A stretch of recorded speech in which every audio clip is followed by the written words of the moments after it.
Queridos irmãos, quero saudar a todos com a paz do Senhor Jesus e dizer da alegria nossa, da Minca e minha, de retornar à Igreja Emanuel, rever vocês e juntos cultuar a Deus como Ele é digno. Hoje é o primeiro dia da semana, para o mundo é fim de semana, para nós é o primeiro, e é um privilégio a gente começar a semana aos pés do Senhor, louvando a Ele, cantando, contribuindo e sendo edificados na palavra de Deus.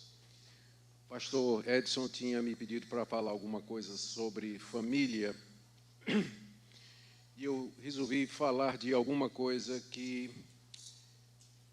através da história, sempre tem prejudicado muito as famílias, que é a questão da impureza sexual.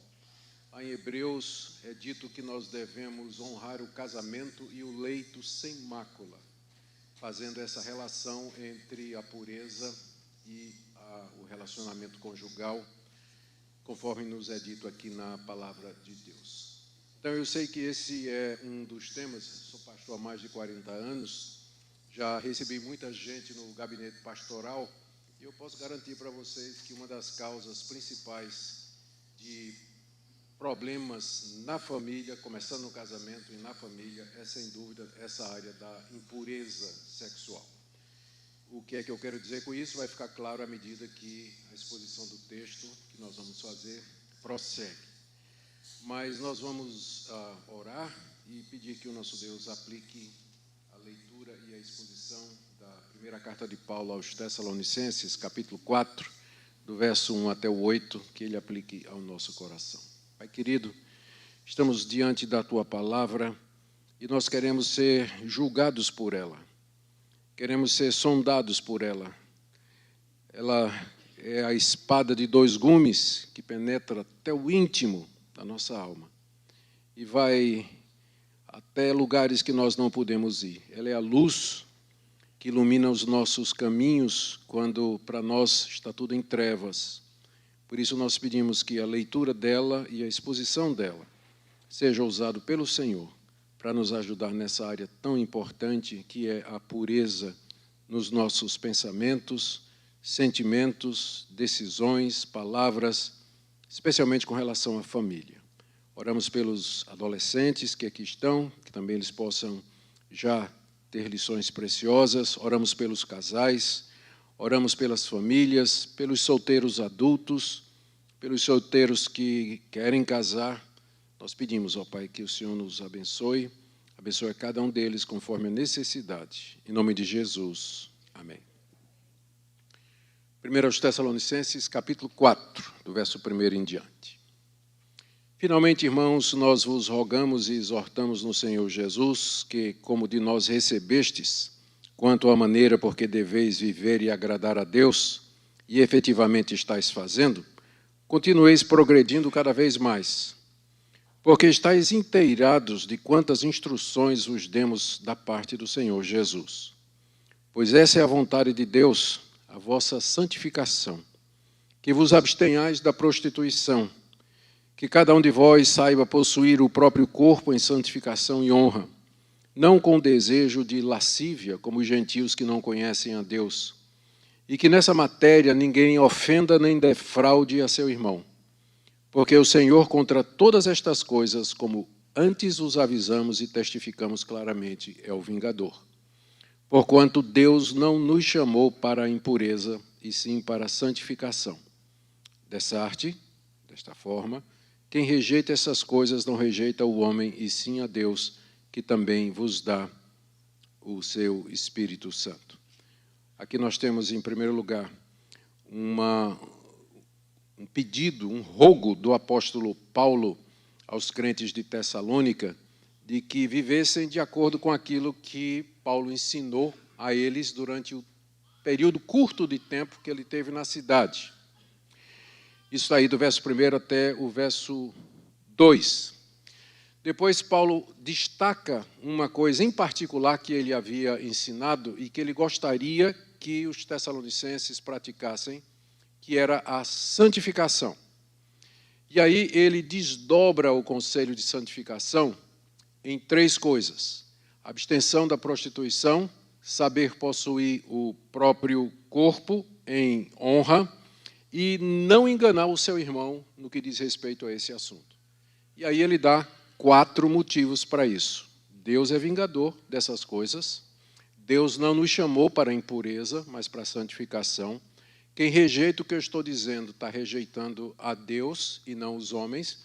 E Deus nos deu o Espírito Santo para nos auxiliar nessa vida de pureza que é necessária não somente para os indivíduos solteiros, rapazes e moças, mas particularmente e principalmente para quem é casado, para as famílias. Então, é isso que nós temos aqui e é isso que nós queremos expor nessa noite. Vamos dar um pouquinho de contexto para que fique ainda mais claro o que é que Paulo está fazendo aqui.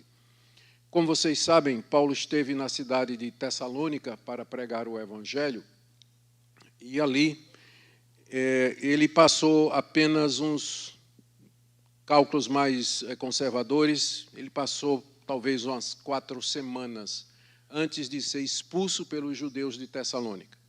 Então, nas 4 semanas que ele passou na cidade, ele pregou o Evangelho e ensinou a respeito da palavra de Deus para judeus e gentios. Várias pessoas se converteram, aparentemente muitas pessoas se converteram, tanto de judeus como de gentios, e nasceu uma igreja na cidade de Tessalônica. Paulo teve que fugir de lá, porque havia uma ameaça iminente da parte dos judeus incrédulos contra ele. Então, ele sai da cidade, deixando a igreja ainda incipiente, uma igreja nova, de novos convertidos, e depois de algum tempo ele tenta voltar para consolidar a obra e ele é impedido. Ele diz na segunda carta que ele tentou voltar pelo menos 2 vezes, perdão, aqui na primeira carta ele diz que tentou voltar pelo menos 2 vezes e Satanás impediu. A gente não sabe exatamente o que é que o diabo fez, mas ele fez alguma coisa que não deixou o apóstolo Paulo voltar para Tessalônica, talvez mexendo com o coração, o ódio dos judeus que botaram barricadas na entrada da cidade. As cidades eram fortificadas naquela época, então eles podiam controlar quem entrava e saía. Paulo não conseguiu voltar. Mas se Paulo não podia voltar, quem sabe Timóteo? E ele manda Timóteo. Timóteo fura o cerco, entra em Tessalônica, se reúne com os irmãos e ele quer notícias, porque Paulo está ansioso com os novos convertidos. Paulo está preocupado com eles e quer saber como é que eles estão. Timóteo, então, volta para Paulo, para onde Paulo está, e traz boas notícias. Primeiro, a igreja não está magoada com Paulo, porque Paulo saiu da cidade no momento da perseguição. Eles entendiam que Paulo era chamado para ser apóstolo dos gentios e que a hora dele não havia chegado ainda. Então, ele tinha mais era que ficar vivo para pregar o evangelho em outros lugares. A igreja estava consciente disso. Eles permaneciam firmes na fé. Eles não haviam se desviado por conta do que aconteceu a Paulo e nem por causa da perseguição que eles estavam sofrendo. E eles tinham muitas perguntas para fazer ao apóstolo Paulo, uma vez que o discipulado foi cortado pela metade. Paulo passou 4 semanas, é insuficiente, naturalmente, para que uma igreja seja fortalecida. Eles tinham perguntas a respeito do amor fraternal, o que é que isso significa. Eles tinham perguntas a respeito da vinda de Cristo, e quando Paulo responde alguma dessas perguntas aqui na primeira carta, a carta é levada para Tessalônica, é lida na igreja, é mal interpretada, a ponto de que Paulo tem que escrever 2 aos Tessalonicenses, que é uma explicação melhor da vinda do Senhor Jesus e o que é que vai acontecer. Isso porque os crentes estavam muito ávidos para entender o que é que de fato haveria de acontecer. Eles tinham essas perguntas. E, além disso, Timóteo conta para Paulo o que ele tinha observado lá. E, aparentemente, uma das coisas que Timóteo contou ao apóstolo Paulo é que alguns dos tessalonicenses que haviam se convertido estavam tendo dificuldade em largar a vida antiga, a vida de imoralidade e de prostituição. Para vocês entenderem isso, é bom a gente dar um contexto. No mundo greco-romano haviam muitos deuses. Havia os deuses da mitologia grega, havia os deuses das religiões de mistério, que vinham da Frísia, da Mesopotâmia. Havia a religião clássica grega, que era baseada nos escritos de Homero, a Odisseia e a Ilíada. Você tinha um culto ao imperador, que era mandatório em todo o Império Romano. Todo mundo no Império Romano tinha que adorar o imperador. Era um mundo cheio de deuses. Era um mundo cheio de templos pagãos. E isso estava tão encruado na sociedade que era muito difícil você separar a sua vida de algum aspecto religioso ligado a esses deuses.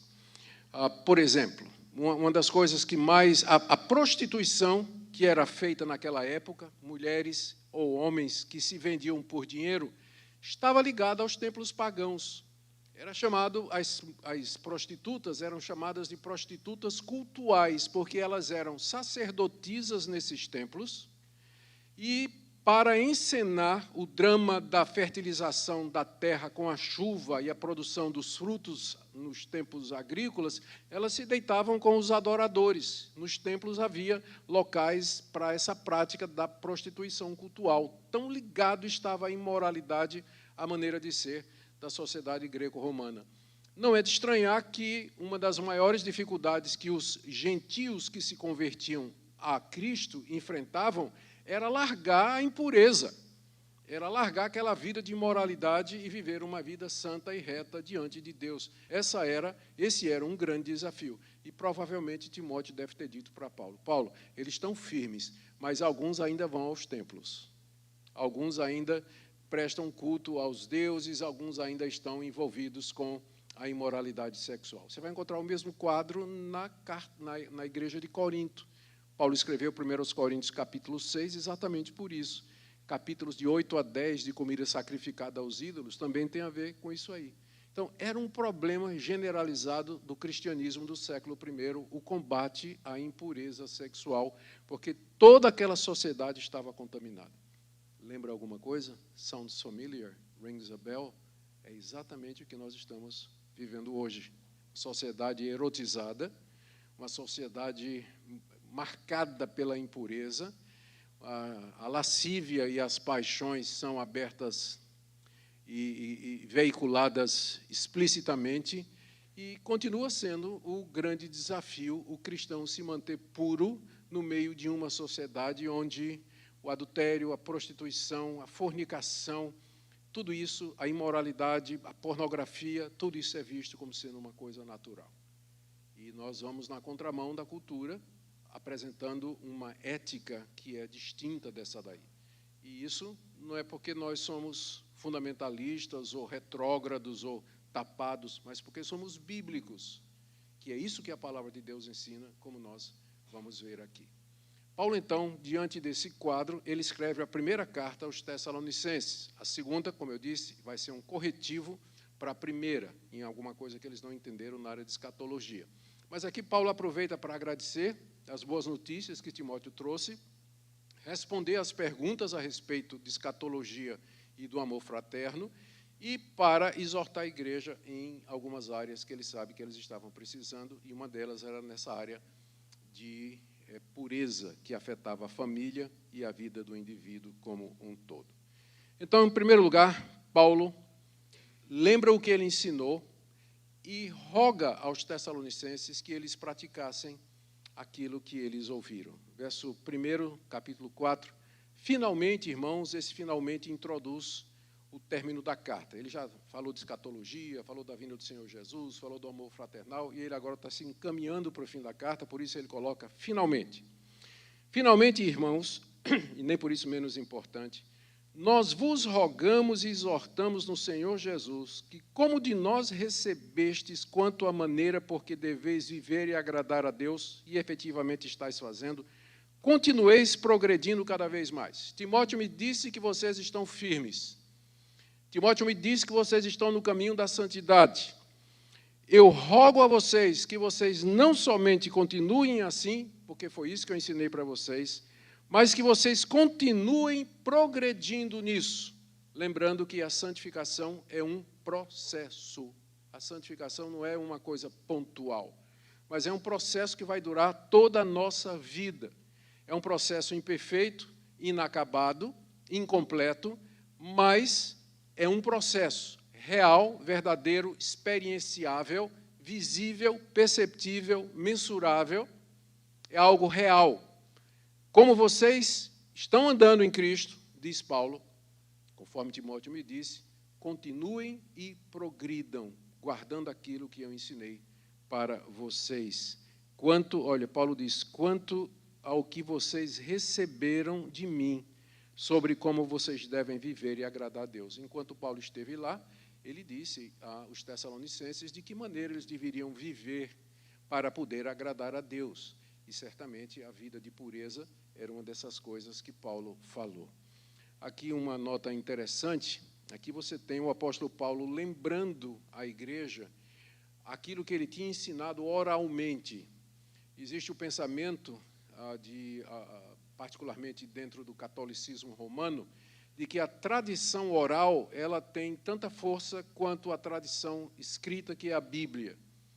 A tradição oral seria o ensino dos apóstolos e dos concílios, transmitido oralmente durante séculos e finalmente registrado pelos grandes concílios da igreja. E um dos versículos que eles usam é isso aqui, olha, o apóstolo Paulo está lembrando às igrejas o que é que ele ensinou oralmente quando esteve lá. Qual é a grande diferença? A grande diferença é que quando Paulo fez isso, ele estava vivo.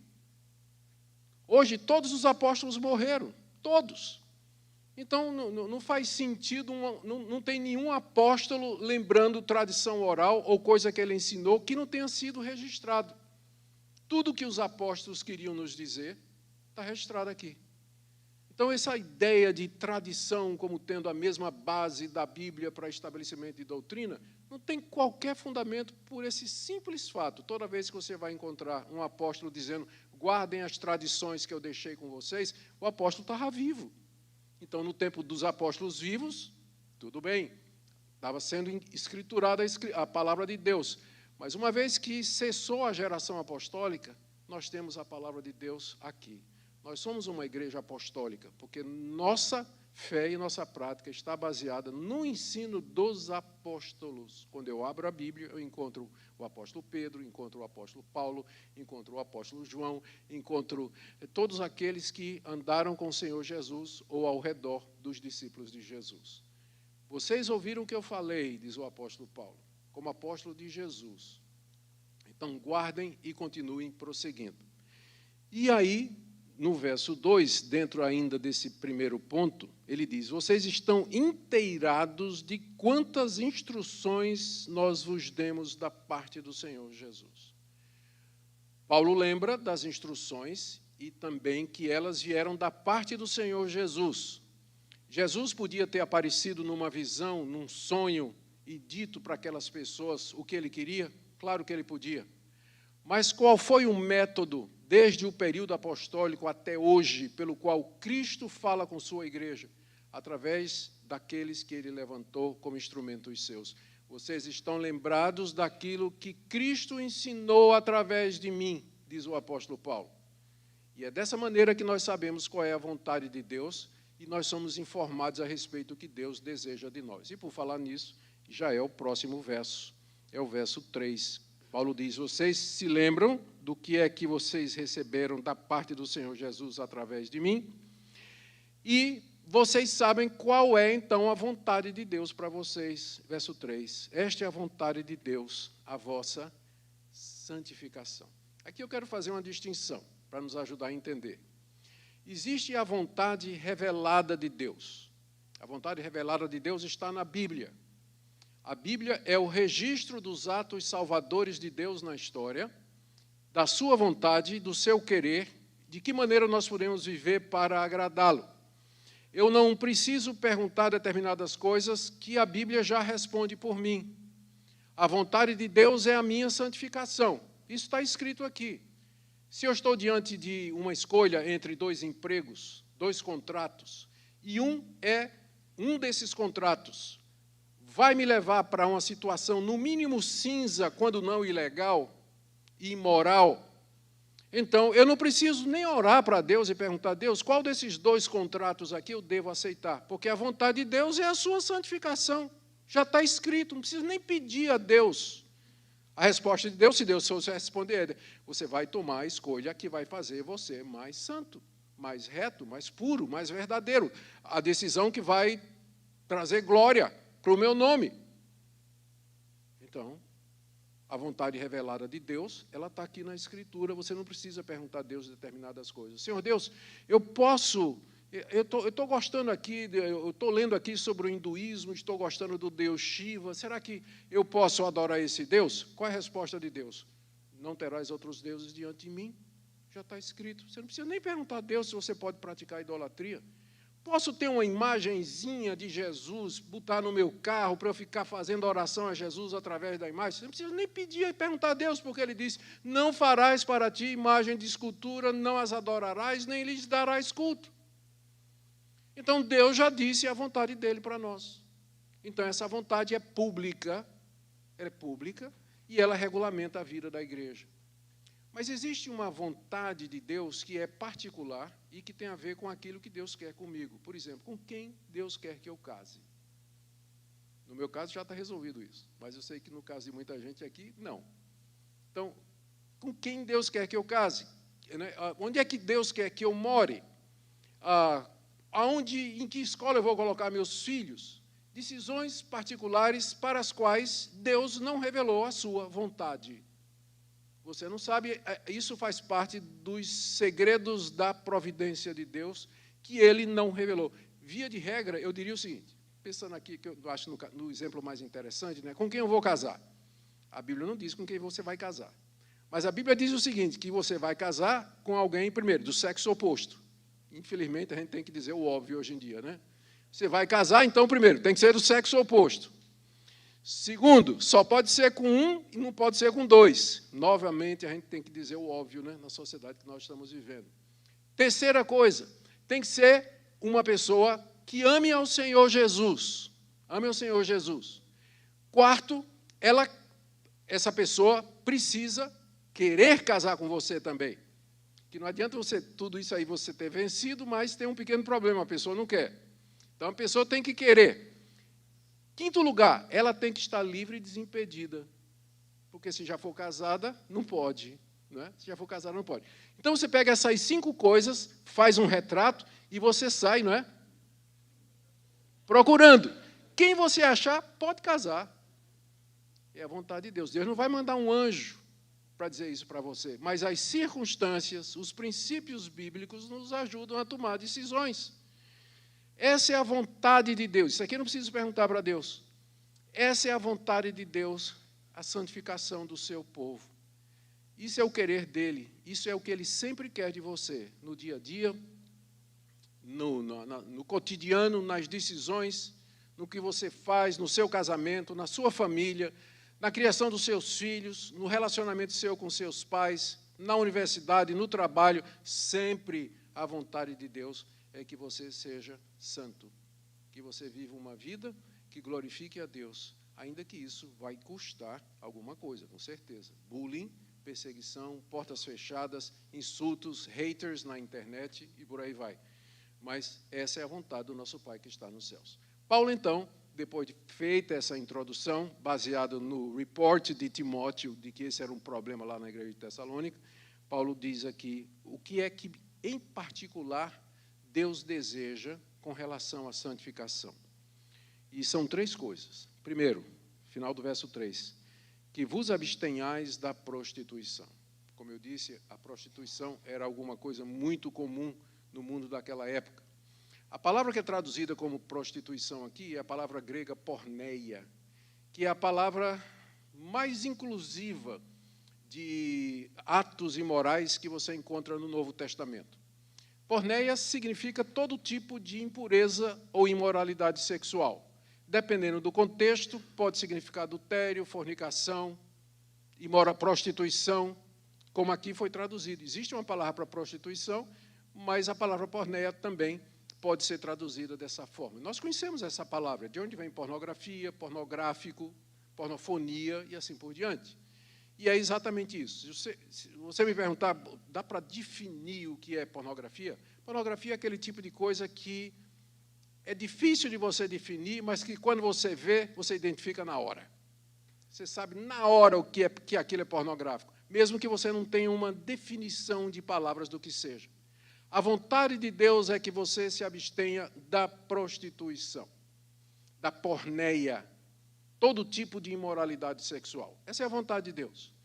E o que é que enquadra aqui? Eu já falei, adultério, fornicação. Adultério é o relacionamento conjugal, relacionamento sexual fora do casamento, de quem é casado. Prostituição é o relacionamento em que dinheiro está envolvido, sexo por dinheiro. Fornicação é outra tradução da palavra porneia, é o relacionamento sexual entre solteiros, não necessariamente por dinheiro, mas pessoas que não são casadas, a Bíblia chama isso de fornicação. E outras coisas, outros tipos. A lista é grande lá na carta no livro de Levítico, né? Você procura lá o capítulo sobre relações sexuais ilícitas. Aí entra bestialismo, entra a prática das relações homossexuais, enfim, casamentos consanguíneos. A lista é muito grande, mas a vontade de Deus é que nós vivamos uma vida pura. Deus cercou o sexo de cercas, meio redundante, né? Cercou de cercas, mas Deus cercou o relacionamento sexual, protegeu o relacionamento sexual exatamente pelo potencial que ele tem de destruir vidas se ele não for feito da maneira correta. O relacionamento sexual em si, ele não é pecaminoso. O problema é quando você quer fazer isso do jeito que você quer, com quem você quer, no tempo que você quer. Então, aí é que está o problema. Em si não é pecaminoso porque Deus nos fez assim. Mas Deus diz na Bíblia de que maneira nós podemos usufruir dessa bênção chamada sexo. Você não pode ter com quem você quer, na hora que você quer, onde você quiser e da maneira que você quiser. Tem que ser nos termos de Deus. Por isso que ele diz aqui, vocês têm que se abster de toda forma de porneia. Abster significa renunciar, dizer não, eu não quero, não quero. Pastor, é difícil viver sem isso aí. Eu digo, eu sei. Eu consumi pornografia, pratiquei imoralidade, pratiquei prostituição, até minha conversão aos 23 anos de idade, idade em que os hormônios estão à flor da pele. 23 anos. Me casei aos 28. E nesse período, pela graça de Deus, eu pude me abster da fornicação, da prostituição. Eu pude fazer isso. Se Deus me deu a graça de fazer isso, Ele pode dar a você também. Então não venha dizer, pastor, é muito difícil, eu sou jovem, eu tenho necessidade. Ué, eu tinha também. Mas Deus me deu graça de permanecer solteiro e puro. Porque não é só ficar solteiro, mas é solteiro e puro. Não é pulando a cerca, não é ficando com as pessoas, mas vivendo uma vida de retidão diante de Deus. Aqui eu aproveito para dizer uma coisa que eu considero importante. Muito embora o plano geral de Deus para a humanidade é que nós nos casemos, entretanto, existe a possibilidade do celibato, de você ficar solteiro. Paulo fala disso em 1 Coríntios capítulo 7. E ele vê como uma possibilidade até bem vista, dependendo da situação. Em certas situações, permanecer solteiro é melhor do que casar, diz o apóstolo Paulo. E que se dependesse dele, ele defenderia a solteirice nessas circunstâncias, em vez do casamento. E ele tem uma série de argumentos lá em 1 Coríntios capítulo 7. O casamento não é aquilo que vai fazer você feliz aqui nesse mundo. Infelizmente, muitos solteiros pensam isso. Se tão somente eu conseguir casar, eu vou realizar o sonho da minha vida. É uma maravilha. Eu tenho que ter cuidado no que eu vou falar, porque a Minca está aqui. É uma maravilha. Mas todo casamento tem os seus problemas. E ele não é a solução para a sua vida. Não é. Pessoas podem ficar solteiras e estar plenamente realizadas, desde que elas estejam solteiras conforme a vontade de Deus e o propósito de Deus aqui nesse mundo. A vontade de Deus para vocês, para mim, é a nossa santificação. Sempre. 2 pontos. Que nós nos abstenhamos de toda forma de prostituição e impureza sexual. 2, que cada um de vós saiba possuir, estou no verso 4, que cada um de vós saiba possuir o próprio corpo em santificação e honra, não com desejo de lascívia como os gentios que não conhecem a Deus. Aqui nós temos um problema, que é um problema de tradução, mas que é um problema que dá para a gente resolver. A questão é que o verbo possuir, que vocês estão vendo aí, ele pode significar também adquirir. Não só possuir, mas adquirir. Em alguns contextos aqui, esse verbo ele é traduzido como adquirir. E o pior é quando chega na palavra corpo, que no grego não é corpo, é vaso. A palavra grega skelos, que significa vaso. Vaso de flor, vaso onde você coloca água, qualquer coisa. O que Paulo está dizendo aqui pode ser traduzido da seguinte maneira. Que cada um de vocês saiba adquirir o próprio vaso, ou manter o próprio vaso, e aqui algumas traduções traduzindo como corpo e até como esposa. Se você der uma olhada aí na NVI, ou na nova tradução na linguagem de hoje, eles vão optar pela tradução que cada um de vocês saiba adquirir uma esposa, ou viver com sua esposa. Tradução de vaso seria esposa nesse contexto, com toda a decência e com toda a honra. Então, são 3 ou 4 possibilidades de tradução.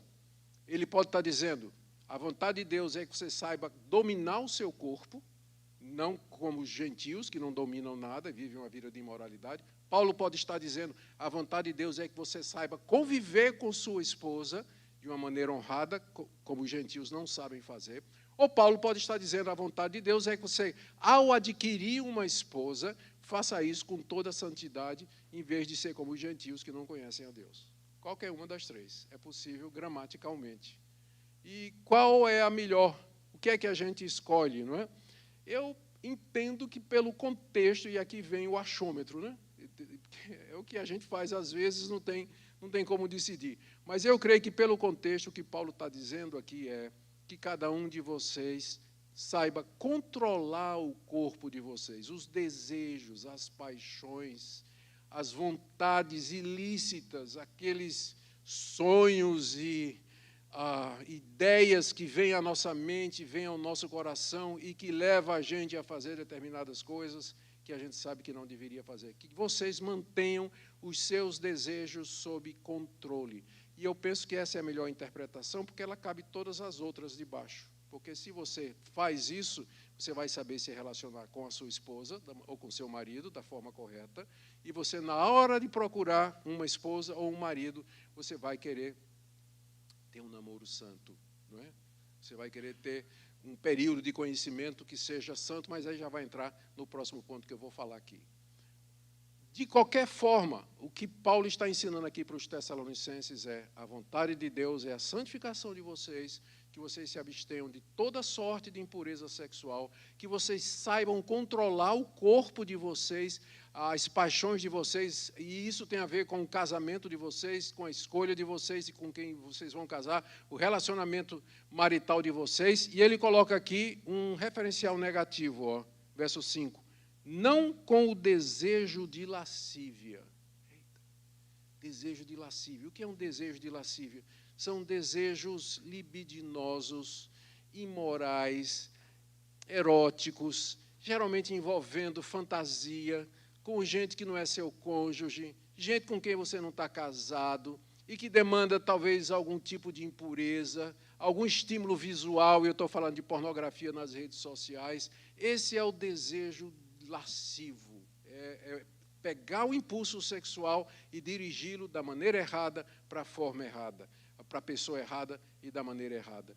É o desejo de lascívia. E ele diz, é assim, não com desejo de lascívia, como os gentios que não conhecem a Deus. Os gentios não conhecem a Deus. Os deuses pagãos, vocês já leram a história dos deuses pagãos? Zeus, que era o chefe do panteão, de vez em quando tomava a forma humana e vinha transar com as mulheres casadas lá na terra.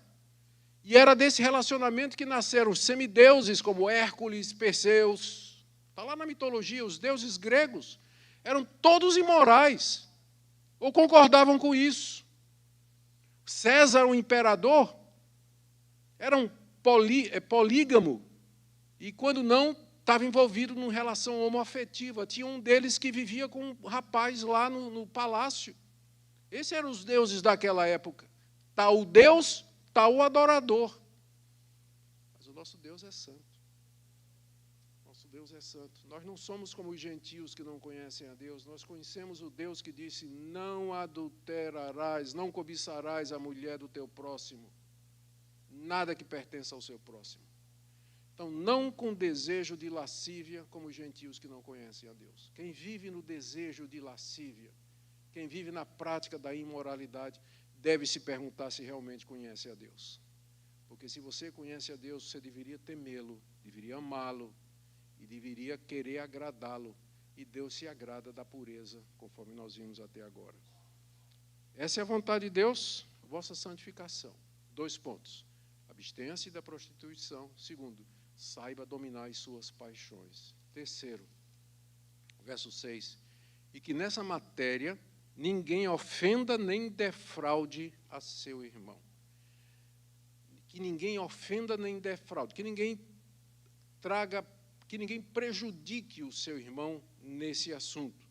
Defraudar significa você criar um desejo numa pessoa e depois você não satisfazer aquele desejo. É você tirar o direito de uma pessoa, direito que você mesmo construiu. Eu fico pensando, por exemplo, no namoro. Casais se dizem evangélicos, né? Um rapaz e uma moça, não é? Namorando, e eles exageram, passam daquele ponto, não é? Que a gente sabe que determinados carinhos que são feitos no namoro, eles são preparatórios para o ato sexual, claro, né? E na hora que o casal vai por essa direção aí, os corpos ficam preparados para o relacionamento sexual e não vai ter, porque eles não querem fazer isso antes de casar. Mas ficou o desejo, e o resultado é que eles vão querer aliviar a tensão daquela maneira que todo mundo sabe, não é? E que não é contemplando as cataratas do Niágara. Então, você defrauda, você cria um desejo, você cria uma condição que você não vai poder atender. Namoros demorados demais acabam sendo isso.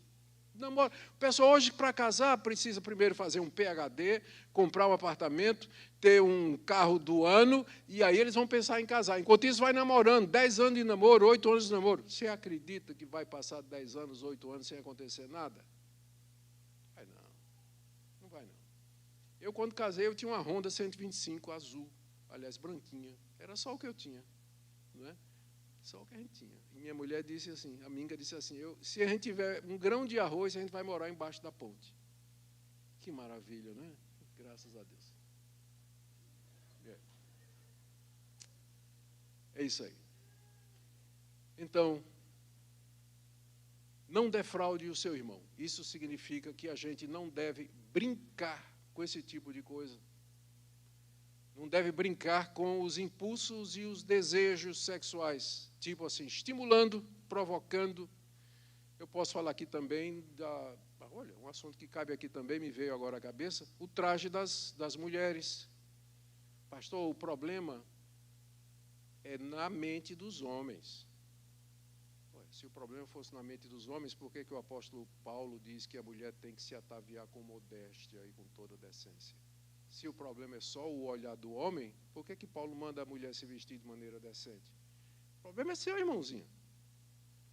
Quando você se veste de uma maneira que vai defraudar os irmãos, né? Vai provocar os irmãos, vai estar ofendendo os irmãos. Então, há uma série de aplicações que nós podemos fazer desse princípio geral, que nessa matéria nós não ofendamos os nossos irmãos. E Paulo dá 4 motivos, em seguida, não só para isso, mas para tudo aquilo que ele disse. E o que é que ele disse?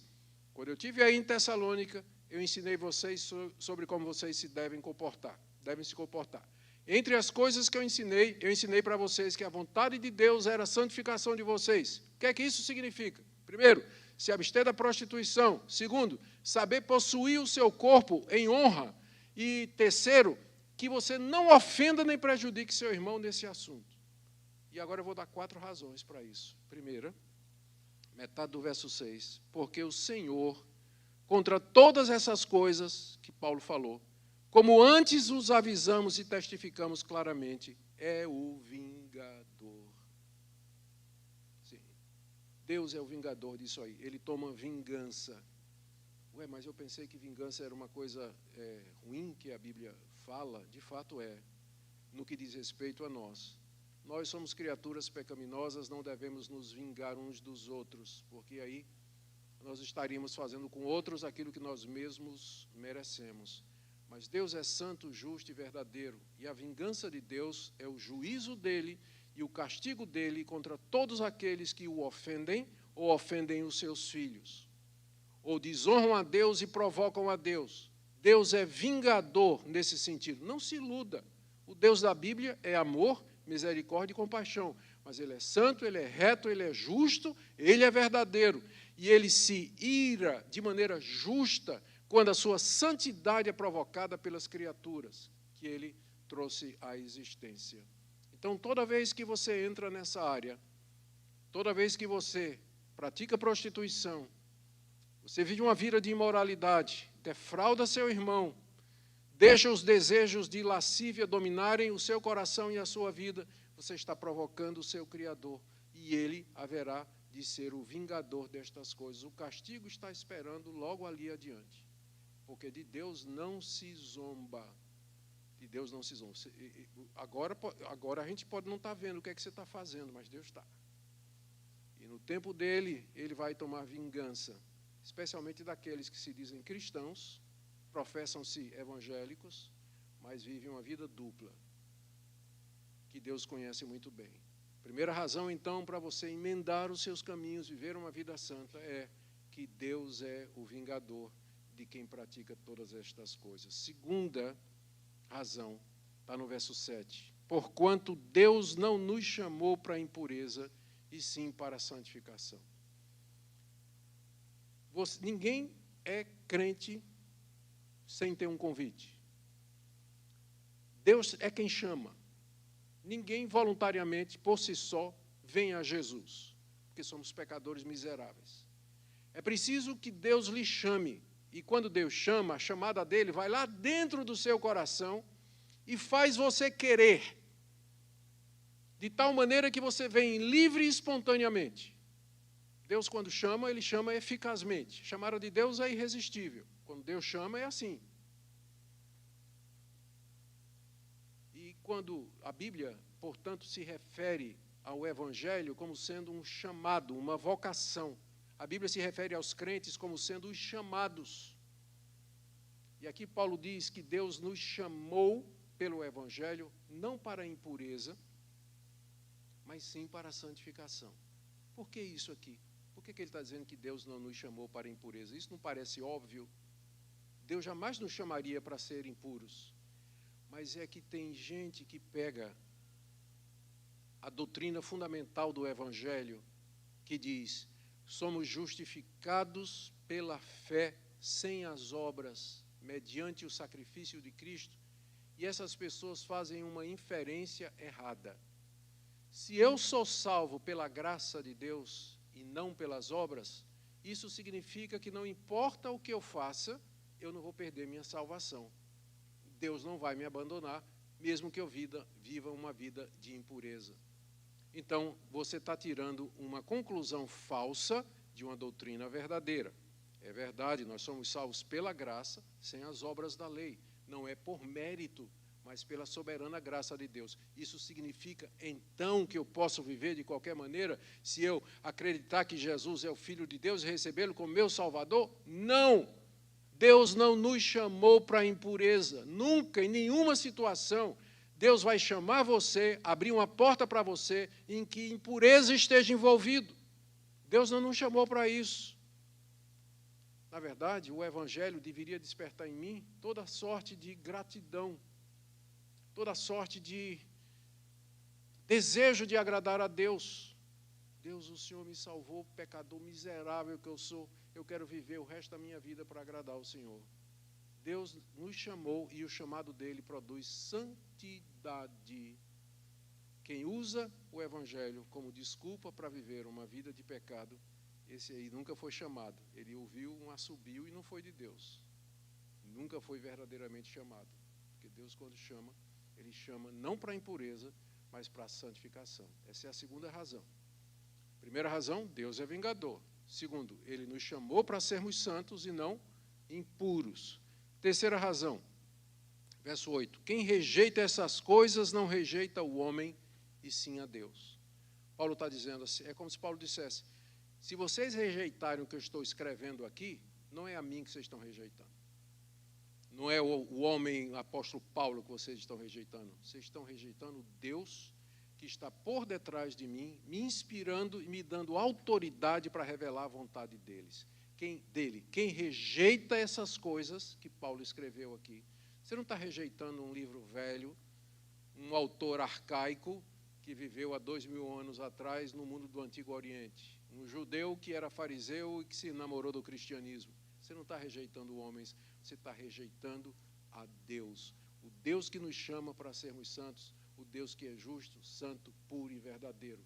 Então, aqui é uma daquelas passagens em que você percebe a consciência que os autores bíblicos tinham de que eles eram inspirados por Deus e que eles estavam falando da parte de Deus. Quem rejeita o que eu estou dizendo, diz o apóstolo Paulo, está rejeitando o próprio Deus, porque é Deus que fala através de mim. Deus que fala através de mim.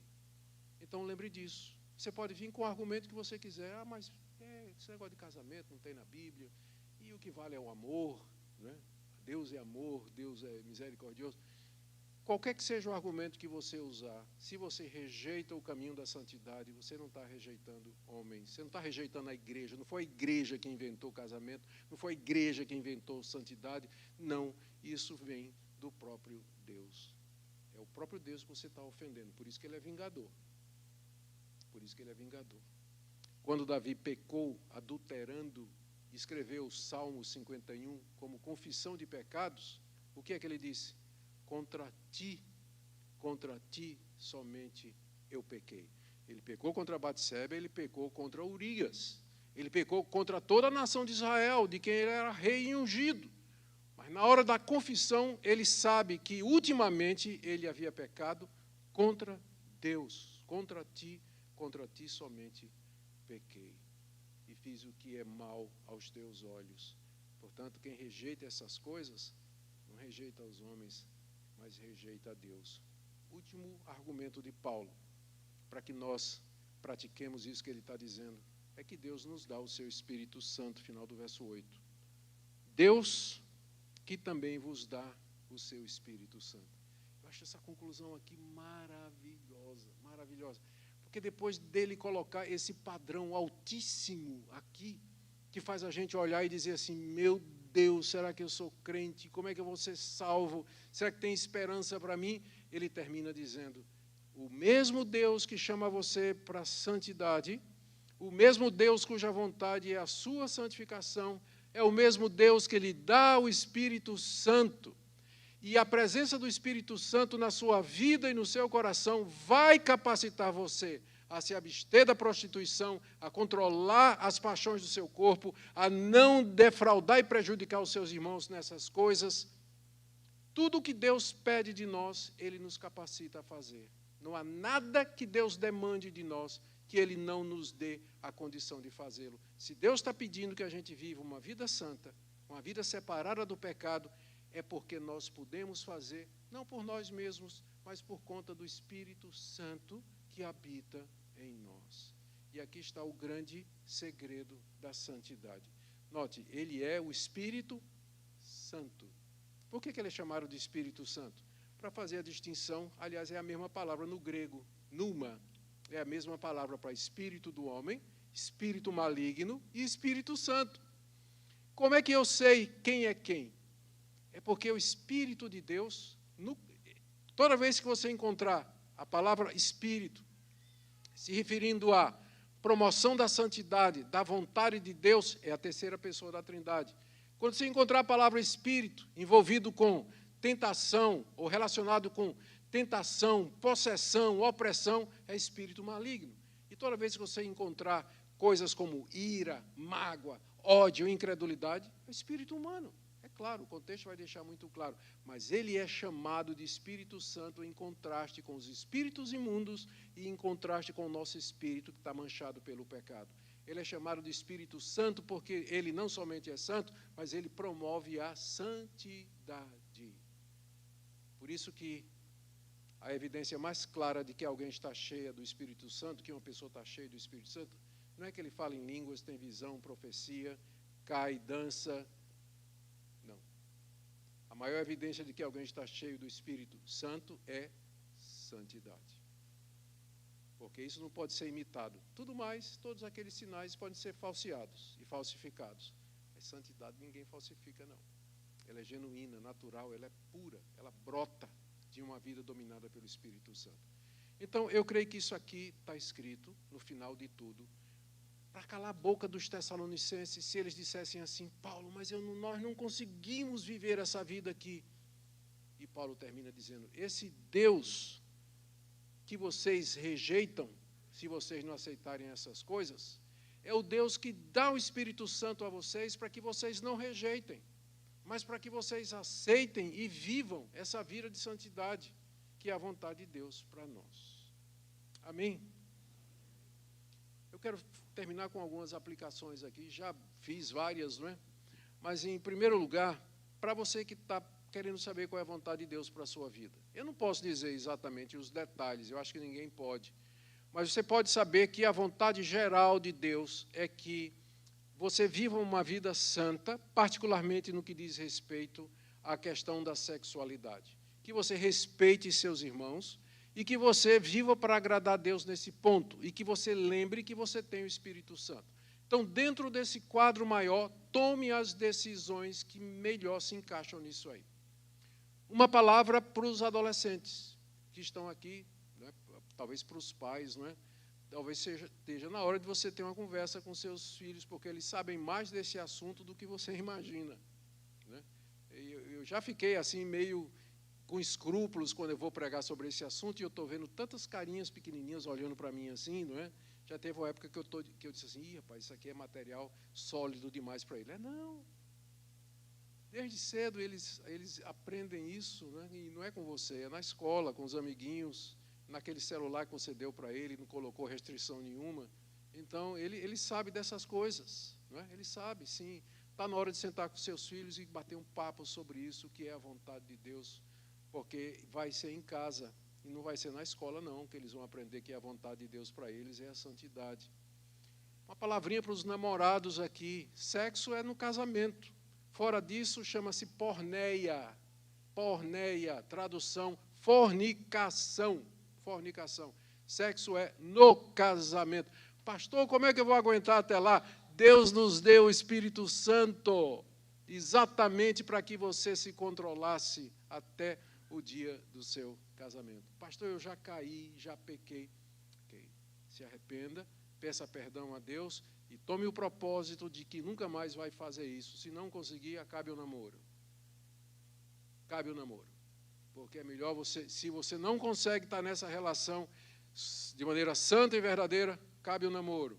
Porque você não vai querer um Deus vingador na sua cacunda, né, como a gente diz lá no Nordeste. Um Deus vingador atrás de você, porque você o ofendeu nisso que é tão central e é tão importante. Talvez uma palavrinha aqui também para os casais. Às vezes pode sentir que o relacionamento conjugal não está lá tão prazeroso, já foi melhor um dia, e de repente os desejos vêm e são dirigidos, fantasias são feitas com relação a outras pessoas. Amor é uma coisa que se aprende. Amor não é uma coisa que, ao contrário do que se pensa, não é uma coisa que você tem ou não tem. Amor é uma coisa que você se aprende, você pode aprender a amar a sua esposa e você pode aprender a amar o seu marido. Está escrito lá na carta de Tito, Paulo dizendo que as mulheres mais idosas ensinem as mais novas a amarem os seus maridos. Amor se aprende. E você pode aprender. E você pode aprender. E dar o seu coração, o seu desejo e a sua paixão para aquele a quem um dia você disse sim, até que a morte nos separe. Fora disso é adultério. Fora disso é adultério. E por último, queridos, é dessa maneira que nós mostramos ao mundo que nós somos diferentes. Uma vida reta, uma vida santa. Eu sei que isso é difícil, por exemplo, na escola. Aos 13 anos a coisa já começa a degringolar. Não fique com vergonha se na escola os seus amigos vão zombar de você, que você tem 13 anos e ainda é virgem. Deixa eles zombarem. É melhor que eles zombem disso aí do que você praticar aquilo que o seu Criador disse que você não deveria praticar. É melhor você sofrer o bullying dos seus amigos do que sofrer o bullying de Deus, porque é pesado. A Bíblia diz, terrível coisa é cair nas mãos do Deus vivo. Terrível coisa. Então, não tenha vergonha de sofrer por causa do Evangelho. No tempo de Deus, você vai ter a recompensa. E para todos nós, essas coisas foram escritas para que nós não pequemos. Mas se pecarmos, nós temos um advogado junto ao Pai, Jesus Cristo, o justo. Amém? Vamos orar, vamos ficar em pé.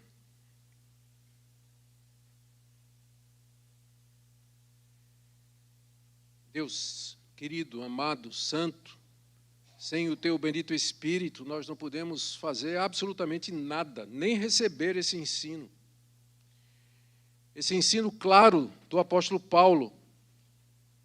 Sem o teu bendito Espírito, nós não temos o poder para efetivar nenhum desses pontos que foi elucidado aqui.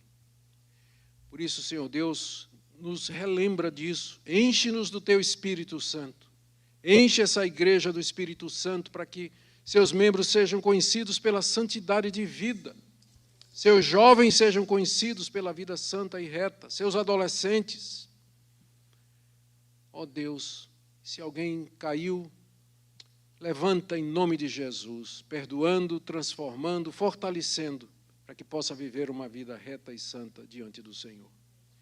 Obrigado por esse tempo juntos, obrigado porque o Senhor levantou pessoas como Paulo para nos revelar a tua vontade. É no nome do Senhor Jesus, porque em todas estas coisas são que nós oramos agora. Amém.